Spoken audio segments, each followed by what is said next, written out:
La Terre est âgée d'environ 4,6 milliards d'années. Il y a 2 milliards d'années sont apparus les premiers végétaux, entraînant un enrichissement de l'atmosphère en oxygène.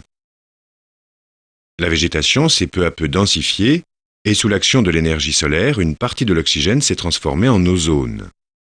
La couche d'ozone protège la Terre des rayons ultraviolets du Soleil.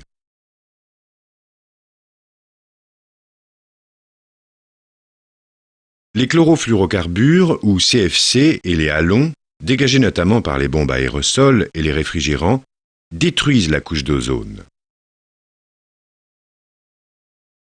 Ces 20 dernières années, la couche d'ozone a diminué de 10 à 20% au-dessus des pôles et des régions de moyenne latitude.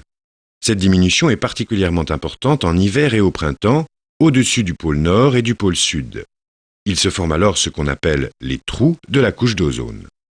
En été, le radoucissement du climat engendre une légère augmentation de la concentration d'ozone. Mais dans l'ensemble, la couche d'ozone est aujourd'hui devenue si mince que les rayons ultraviolets pénètrent de plus en plus facilement jusqu'à la Terre. De plus, les chlorofluorocarbures et les halons n'atteignent la couche d'ozone que 20 ans après leur émission sur Terre. Cela signifie que même si l'on parvenait à stopper aujourd'hui l'utilisation de ces produits, la couche d'ozone continuerait malgré tout à diminuer dans les années à venir.